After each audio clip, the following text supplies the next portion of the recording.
성경을 읽으면서 더욱더 시험에 들고 하나님과 멀어지는 사람들의 원인과 이유, 해결책은 성경을 인본적인 차원에서 또는 이성의 틀이나 과학의 틀 안에서 읽다 보면 어떤 구절이나 어느 부분은 도무지 이해가 되지 않을 뿐더러 도리어 하나님에 대한 반감을 가질 수도 있습니다.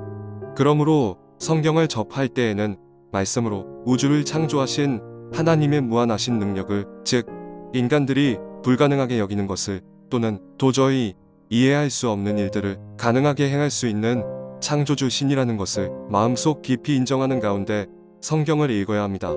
이것을 역으로 설명드리면 인간들의 과학이나 인본적인 틀 안에서 다 밝혀낼 수 있거나 다 파악할 수 있는 존재라면 그는 신의 자격에 미달되거나 자격이 없다는 것입니다. 다시 한번 강조드리지만 이 점을 항상 염두에 두시고 성경을 보아야 합니다. 또한 성경을 도덕과 윤리적인 지침서점으로 알고 여기며 성경을 읽는 것도 크나큰 오류를 범하는 것입니다. 그 이유는 이와 같은 것이 성경의 가르침과 맞지 않는 경우가 많이 있기 때문입니다. 그 이유를 잠시 후에 설명드리겠습니다. 그렇다고 도덕과 윤리를 무시하고 살아가라는 말씀이 아닙니다. 성경 어느 곳에서는 도덕적인 삶과 윤리적인 삶을 강조하는 구절도 많이 있습니다. 이 점을 이해하신 줄로 알고 넘어가겠습니다.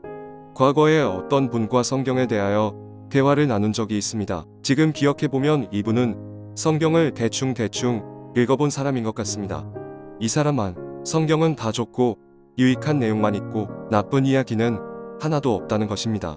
물론 원론적으로는 이분의 말이 틀린 것이 아닙니다. 그러나 성경에 나와 있는 내용들을 세세히 살펴보면 그야말로 인간들의 더럽고 추한 죄들과 권모술수 등 차마 입에 담지 못할 정도로 끔찍한 내용들도 많이 있습니다.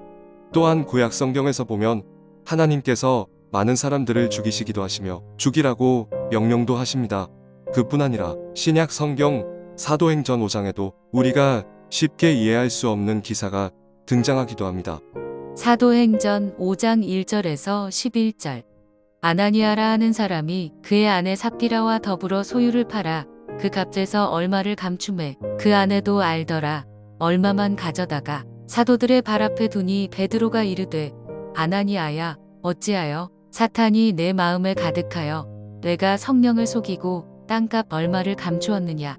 땅이 그대로 있을 때에는 내 땅이 아니며 판 후에도 내 마음대로 할 수가 없더냐. 어찌하여 이 일을 내 마음에 두었느냐. 사람에게 거짓말한 것이 아니요 하나님께로다. 아나니아가 이 말을 듣고 엎드러져 혼이 떠나니 이 일을 듣는 사람이 다 크게 두려워하더라. 젊은 사람들이 일어나 시신을 싸서 메고 나가 장사하니라. 3시간쯤 지나 그의 아내가 그 일어난 일을 알지 못하고 들어오니 베드로가 이르되 그 땅 판 값이 이것뿐이냐 내게 말하라 하니 이르되 예 이것뿐이라 하더라. 베드로가 이르되 너희가 어찌 함께 꾀하여 주의 영을 시험하려 하느냐. 보라 내 남편을 장사하고 오는 사람들의 발이 문 앞에 이르렀으니 또 너를 메어 내가리라 하니 곧 그가 베드로의 발 앞에 엎드러져 혼이 떠나는지라. 젊은 사람들이 들어와 죽은 것을 보고 메어다가 그의 남편 곁에 장사하니 온 교회와 이 일을 듣는 사람들이 다 크게 두려워하니라. 이어서 요한계시록에 기록되어 있는 내용처럼 어느 때가 되면 수많고 많은 사람들이 하나님의 명령을 받은 천사들에 의해서 죽게 됩니다.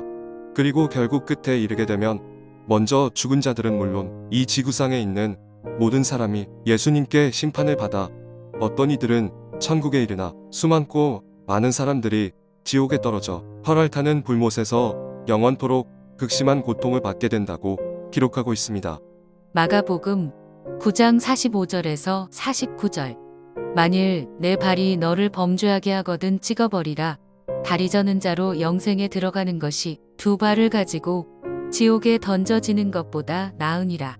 만일 내 눈이 너를 범죄하게 하거든 빼버리라. 한 눈으로 하나님의 나라에 들어가는 것이 2눈을 가지고 지옥에 던져지는 것보다 나으니라. 거기에서는 구더기도 죽지 않고 불도 꺼지지 아니하느니라. 사람마다 불로써 소금 치듯함을 받으리라. 요한계시록 20장 11절에서 14절. 또 내가 크고 흰 보좌와 그 위에 앉으신 이를 보니 땅과 하늘이 그 앞에서 피하여 간데 없더라. 또 내가 보니 죽은 자들이 큰 자나 작은 자나 그 보좌 앞에 서 있는데 책들이 펴 있고 또 다른 책이 펴졌으니 곧 생명책이라. 죽은 자들이 자기 행위를 따라 책들에 기록된 대로 심판을 받으니 바다가 그 가운데에서 죽은 자들을 내주고 또 사망과 음부도 그 가운데에서 죽은 자들을 내주매 각 사람이 자기의 행위대로 심판을 받고 사망과 음부도 불못에 던져지니 이것은 둘째 사망 곧 불못이라. 결론입니다. 그렇다면 어떠한 자세로 성경을 읽어야지 시험에 들지 않고 하나님을 더욱더 신뢰하며 그분을 가까이 할 수 있을까요? 첫 번째, 이 땅을 만드신 하나님의 주권을 100% 인정하며 하나님께서 하시는 모든 일이 선하시다는 것을 자신의 모든 것을 걸고 믿고 신뢰하는 가운데 성경을 읽어야 합니다. 창세기 1장 1절. 태초에 하나님이 천지를 창조하시니라. 요한복음 3장 16절. 하나님이 세상을 이처럼 사랑하사 독생자를 주셨으니 이는 그를 믿는 자마다 멸망하지 않고 영생을 얻게 하려 하심이라.